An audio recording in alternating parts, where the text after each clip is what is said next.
So, hello, welcome to another video. Back out on my motorbike. This video is going to be a relatively quick one, actually. Not as much as my usual half an hour, 20-minute videos.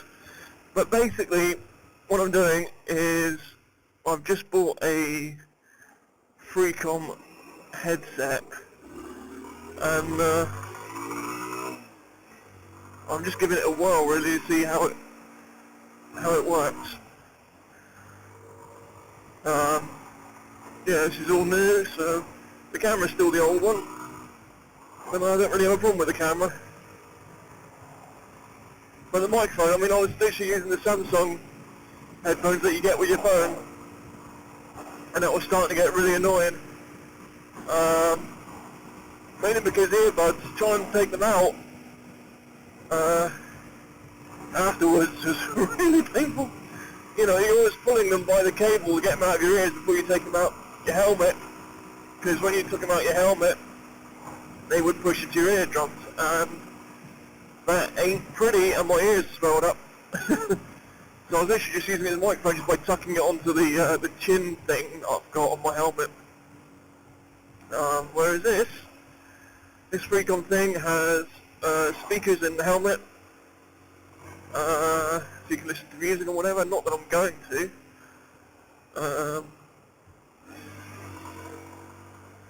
But yeah, this is literally just a ride out, just to see how the mic performs, really.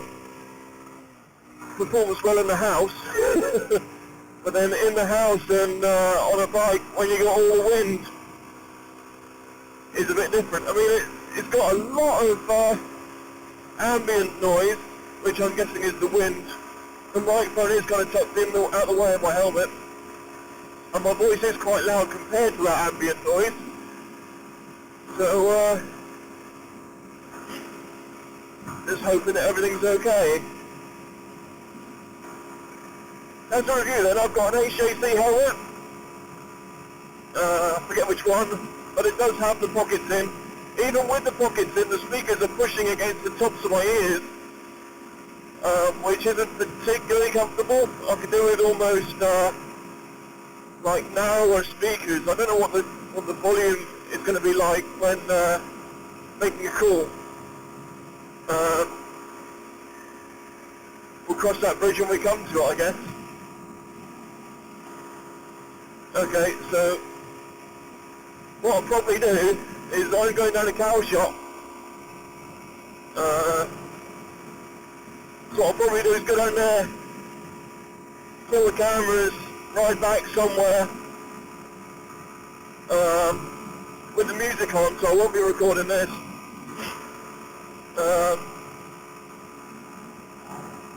And then I might stop at Tesco's, get it all set back up again, and I'll give you a quick review of the Freedcom. But as it is at the moment, it's a little bit uncomfortable on the ears. I've only been on the bike like 5 minutes, really.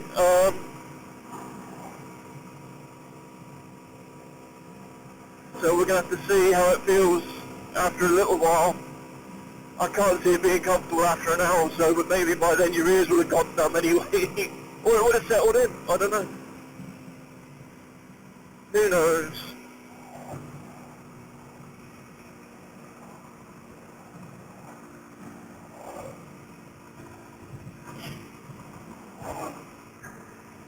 I'll say one thing, actually.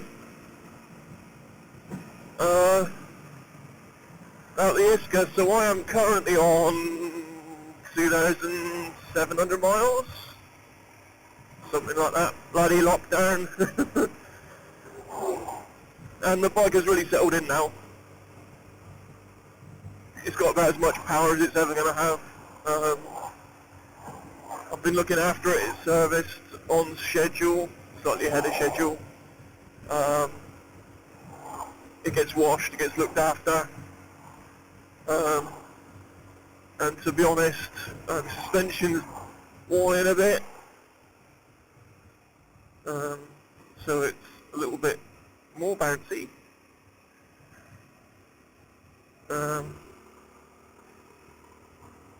Everything's just worn in and it's really comfortable now.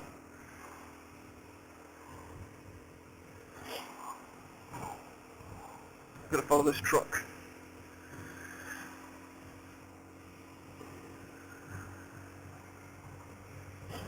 Oh, this is an HD camera. I wonder if you can, how much of this back of this truck you can actually read.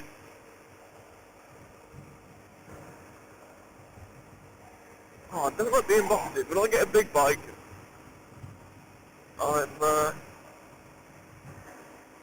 gonna have a sports tourer. I want a screen and some leg protection for the elements. Why is he braking? It's 40 down here. You're not doing 40 yet.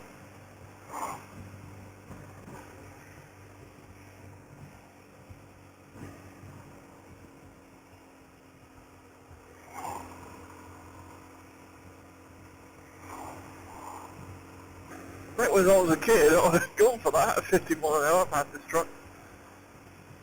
But I had an incident down here back along when I was about 20. I think I must have been about 20.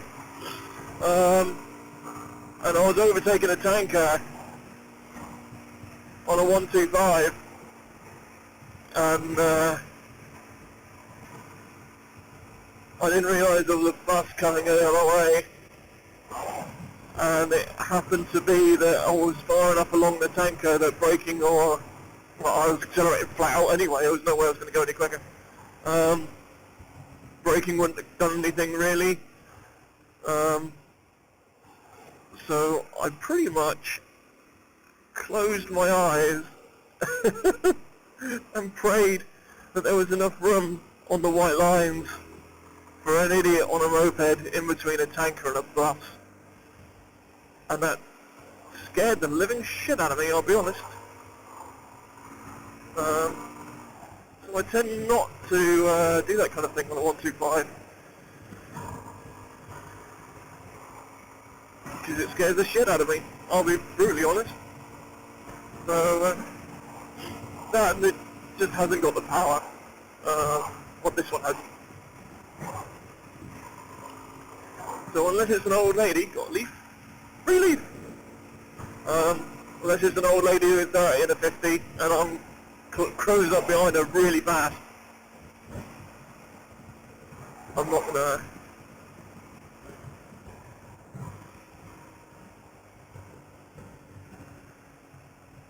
fuck about. What's going on here then? Is there a lane closure? Okay.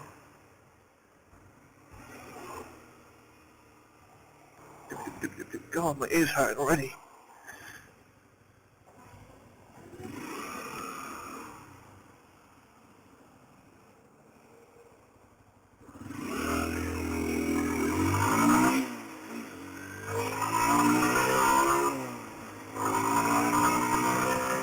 See that tower? That's Forley Power Station. They're going to be blowing that up soon. They've already started blowing bits up. And the tower is going to be one of the last things to go. There was huge uproar because it's actually used by naval and shipping for knowing where they are in relation to Southampton. You know, it's actually visible for miles. I've actually navigated across the forest by using it. You know. So the fact that it's going to be going soon, it's like an icon, really. Here we go, slippery shit coming up. Just slow down, I'm going to level the bike out, accelerate a bit. So yeah, so it's, that's going to be blown up soon. They're not telling us when because they don't want crowds for COVID. I mean, before, it was just blown up in September this year, 2020. And it just hasn't yet, and they're not telling people when it's going to be done because they don't want crowds of people because of COVID. So it's going to be a shame to see it go. I mean, I'm sure people will find out when it's being done. They did an explosion not so long ago, actually. So there's that. They are definitely still doing work on it, even during COVID. So mean, the plans are to replace it with a ridiculous number of homes, but they haven't actually increased the road size and the traffic because it's raining. It's bloody raining. Yeah, they haven't actually increased the road size for the, like, 4,000 or 5,000 new homes. Could even be 10,000, I think, that they're planning on building, so...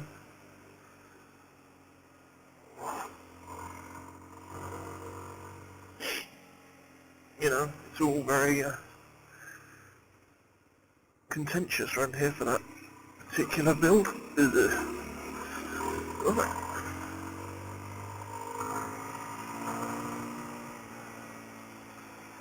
So here we are at sunny cow shops. So Henry VIII, who was King of England during the 1500s, my wife knows more, she's a historian. He was really worried about being attacked by everybody, so he built a huge number of fortresses and things around the place. You know what, I'm going to go around this way because it's not muddy.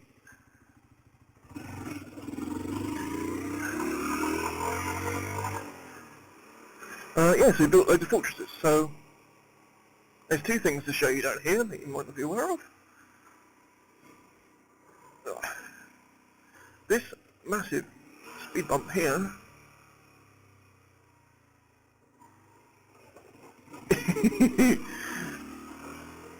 huge. Yeah, so this massive speed bump, no, that's not what I want to show you. Yeah, so there's Henry VIII's fortresses that he built all along the south coast, and I've been to a lot of them, if not all of them by now, I hope. But the other thing is this hangar down here, which is where they built the Spitfire, which originally was a flying boat. It was originally a flying boat, and they took the floating bits off the bottom, and they discovered that it was really good and really agile as a fighter plane. And it was designed in Calshot, and it was built in here. How cool is that? I think it was in there. Also, you can see the Sopwith hangar over there. I'm not sure if the Sopwith Camel is anything to do with this area or not, but who knows? But yeah, a little bit of... Also, the pub in Calshot was called the Spitfire as well. So there we go. I'm not sure what a Schneider is. Yeah, but the other thing I want to show you is this fort. So that's the hangar where the Spitfire was built, I believe, is Sunderland hangar. Or designed or built, one or the other. And the other one is this thing, which is the fort. And it's from the Henry VIII. And it's closed, obviously, but yeah, it's got a cannon on the top, and it was used for spying out on the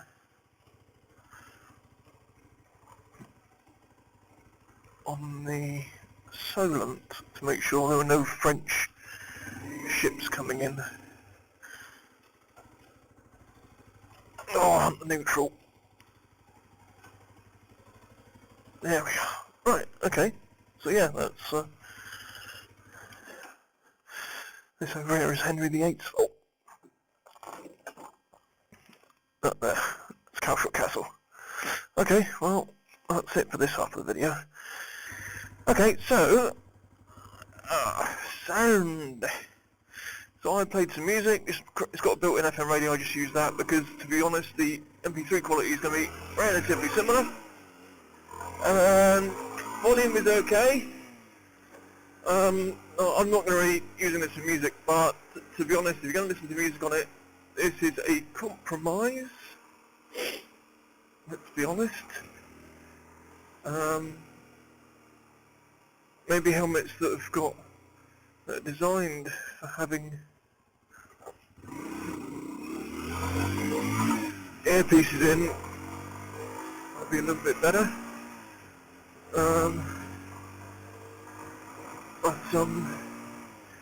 Yeah, I mean, the audio is tinny, which is what you'd expect. They're little speakers, really, rather than the headphones. But yeah, it's alright. I mean, it just wants some music, right? You know, not really interested in how it turns up. I mean, for me, it's just for GPS, I guess. Uh, yeah, so I just rode from Kelshop like the whole break. I mean, to be honest, my ears are beginning to hurt. I did have it in a perfect position for my right ear, then I couldn't really hear much. But both my ears, it's like the tops of my ears. I'm really beginning to, because they're under quite a lot of pressure. I'm not going to say I managed to get it perfect for my right ear, but it seems to have moved slightly. So we don't necessarily want that. We can't seem to shake them into a comfy position.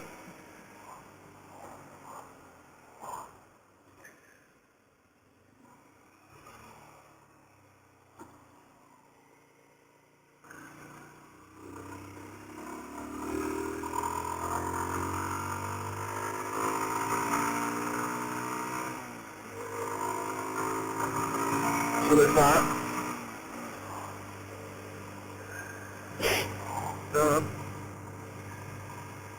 Yeah, otherwise I'll check out the recording quality when I get home. Obviously this is like my first fitting, if you like. So I've got it as near as I possibly can to where I need it to be. The microphone's right in front of my mouth, which I might not want, because you can hear me breathing and we shall see. But yeah, the sound quality, it's okay. If you've got a GPS, you'll hear it.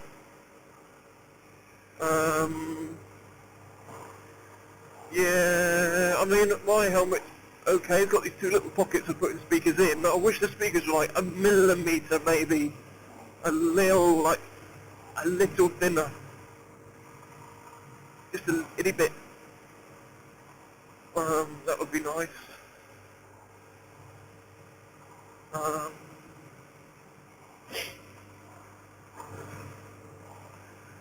Yeah, otherwise it's just the positioning. My right ear, I can't tell if it's gone numb or it's just fallen into a comfy place. I figure it's the first one rather than the second one. Because my left ear is pretty beginning to hurt. I've got a little while to go yet. There we go.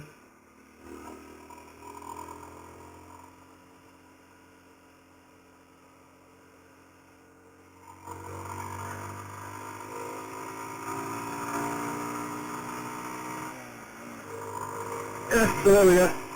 I'm assuming it's okay. I mean, when I get back, I'll edit this video down, put the audio in sync, all that kind of stuff, compare it to one of my older videos, and see how it comes out. I mean, volume-wise, it's fine. I mean, this is a 125, and it screams. It's doing like 9,000 revs. But we'll have to hear, because obviously there's things like this, your helmet that allows airflow into your hat, all this kind of stuff. So we just have to see.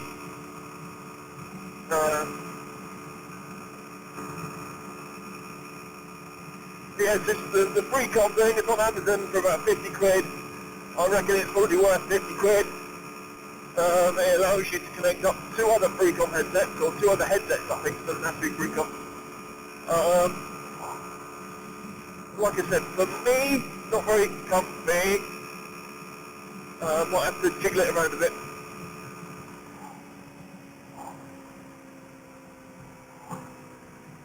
It's almost like I want to move forward and down.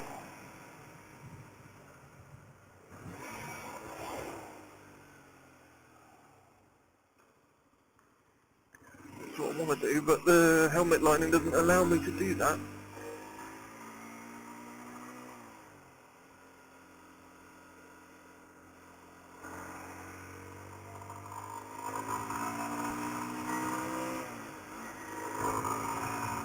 Anyway, heading back home now. I hope you've enjoyed the video. It's been a pain in the ass to make. I hope you enjoyed the video. Please like, comment and subscribe.